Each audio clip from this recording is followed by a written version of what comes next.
Hello बच्चों, चलिए प्रश्न को पढ़ते हैं। m द्रव्यमान का एक कण u चाल से क्षैतिज से थीटा कोण पर प्रक्षेपित किया गया है। जब कण उच्चतम बिंदु पर है, उस समय प्रक्षेपण बिंदु के परितः इसके भार का बलाघूर्ण ज्ञात कीजिए। तो इस प्रश्न के लिए जो मूल अवधारणा है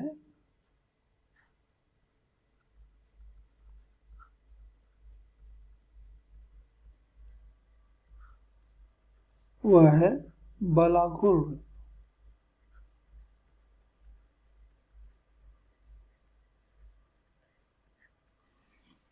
तो एक बल के द्वारा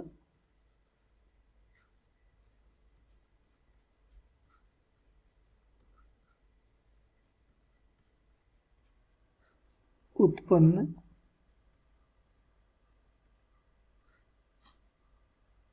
घूर्णी प्रभाव को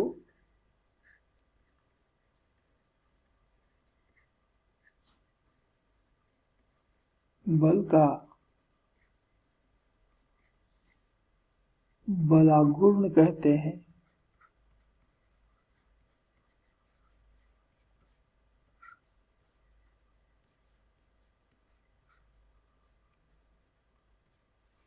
अर्थात एक बल जिस वस्तु पर आरोपित हो उसे किस तरह से घूर्णन देता है या उसे घुमा सकता है, बस इसी प्रभाव को उस बल का बलाघूर्ण कहते हैं। बल एवं बल की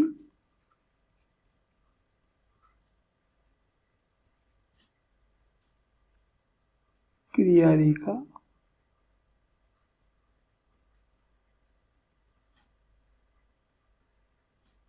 की बिंदु से लंबवत दूरी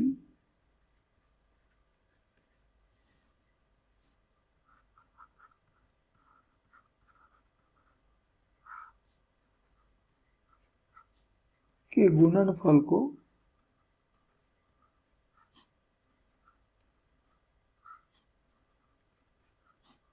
बल का बलाघूर्ण कहते हैं।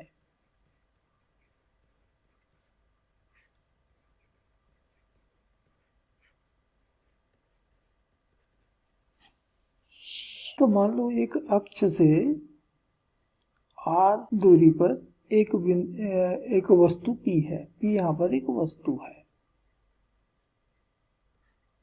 पिंड है, जिस पर एक बल आरोपित है F। इस F की जो दिशा है और ये R की जो दिशा है, इनके बीच का कोण मान लीजिए बन रहा है थीटा। तो बिंदु O के सापेक्ष इस अक्ष के लिए इस बल F का बलाघूर्ण ज्ञात करने के लिए हम इस बल की क्रिया रेखा को पीछे बढ़ा लेते हैं। ये हमने पीछे बढ़ाया और फिर बिंदु O से इस पर एक लंब डाला है।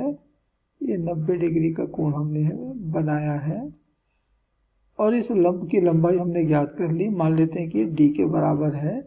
तो इस बल का इस अक्ष के लिए बिंदु O के सापेक्ष जो बलाघूर्ण मिलेगा टाउ, ये बराबर होगा बल और बल की लंबवत दूरी FD, और इसलिए इसका मात्रक होता है न्यूटन मीटर। तो इस तरह से किसी भी बल का बलाघूर्ण ज्ञात किया जा सकता है। तो बस यह प्रश्न इसी अवधारणा पर आधारित है। तो प्रश्न में हमको दिया हुआ है वस्तु का द्रव्यमान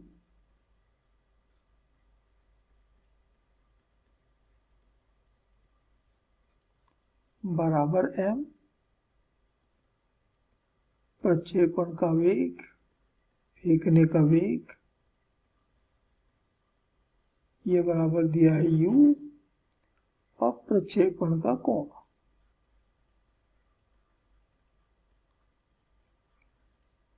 यानी क्षैतिज के साथ कितने कोण पर फेंका गया है, तो ये दिया है थीटा। तो हमने m द्रव्यमान की एक वस्तु को u वेग से क्षैतिज से थीटा कोण बनाते हुए प्रक्षेपित किया है। तो यह वस्तु एक परवलयाकार पथ पर चलते हुए, जिसको कि हम प्रक्षेप्य गति कहते हैं, पुनः किसी अन्य बिंदु पर आकर के धरातल पे गिरता है। तो माना यह वस्तु अधिकतम h ऊंचाई पर पहुंचता है। तो इस बिंदु पर कण के पास केवल क्षैतिज वेग का केवल क्षैतिज घटक शेष बचता है और यह वेग होता है u cos थीटा। यहीं पर हमको हमारे वेग के दो घटक मिल जाते हैं प्रक्षेपण बिंदु पर, एक क्षैतिज घटक u cos थीटा और दूसरा ऊर्ध्वाधर घटक u sin थीटा। ये u sin थीटा घटक जो है वो गुरुत्वीय त्वरण g के कारण, जो कि इसके ठीक विपरीत लगा है, उच्चतम बिंदु पर आते आते शून्य हो जाता है। यानी वेग का ऊर्ध्वाधर घटक अब यहाँ पर शून्य है, केवल क्षैतिज घटक है। तो हमें प्रक्षेपण बिंदु O के लिए इस समय इसका भार, तो वस्तु का भार तो लगेगा ठीक लंबवत नीचे, ये लंबवत नीचे लग गया। कब बिंदु O के सापेक्ष हमें बलाघूर्ण ज्ञात करना है। तो इस बलाघूर्ण के लिए हमें बिंदु O से बल की क्रिया रेखा mg की क्रिया रेखा, जो एक ऊर्ध्वाधर रेखा है, कि O से दूरी मालूम करनी होगी। मान लेते हैं दूरी d है। तो यह दूरी d जो है u cos थीटा नियत वेग से, ये u cos थीटा जो है वो ये वेग नियत रहता है, पूरी गति में नियत होता है, क्योंकि इस दिशा में कोई त्वरण नहीं है, क्षैतिज दिशा में कोई त्वरण नहीं है, तो वेग नियत रहेगा। तो नियत वेग से ये यहाँ तक पहुंच रहा है। तो चली गई दूरी d ज्ञात करने के लिए हमें समय मालूम करना पड़ेगा। तो जितने समय में ये वेग का ऊर्ध्वाधर घटक शून्य हो गया है, बस उतने समय में वह d दूरी चल करके इस बिंदु पर पहुंचा है, उच्चतम बिंदु पर पहुंचा है।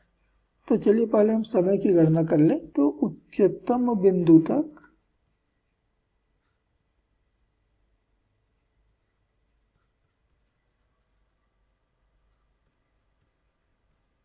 पहुंचने में लगा समय बराबर हमने t मान लिया।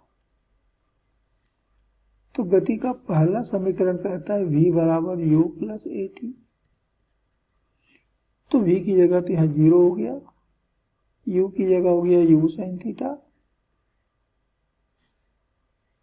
प्लस a की जगह हो गया माइनस जी, ऋण जी। ऋण चिन्ह क्यों आया? क्योंकि g की दिशा u sin थीटा के विपरीत है, तो निगेटिव आ गया इंटू t।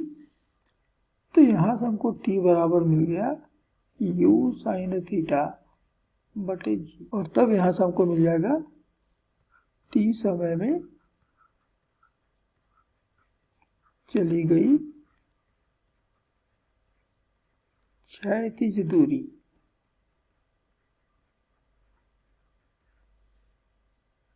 d, ये तो नियत वेग से चल रहा है u cos थीटा, और समय लिया है t का मान रख दें, तो u cos थीटा गुणित u sin थीटा बटे g, और इसलिए हमको d बराबर मिल गया u square sin theta cos theta बटे g। मैं 2 का ऊपर नीचे गुणा कर देता हूं, तो हो जाएगा 2 sin थीटा cos थीटा, तो नीचे भी 2 का गुणा हो गया 2g, तो u स्क्वायर और 2 sin थीटा cos थीटा होता है sin 2 थीटा अपॉन 2g, ये d का माना गया। और इसलिए प्रक्षेपण बिंदु के परितः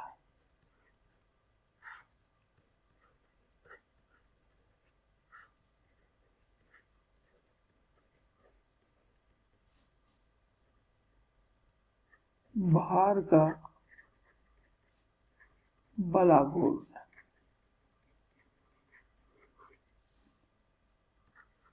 टाउ बराबर हो जाएगा, भार तो हो गया mg और दूरी हो गई d, तो mg और d का मान अभी हमने ज्ञात किया u का वर्ग sin 2 थीटा बटे 2g। तो इतना बलाघूर्ण भार का मिलेगा, और यही हमारे इस प्रश्न का उत्तर होगा। आशा करते हैं आपको समझ आया होगा। धन्यवाद।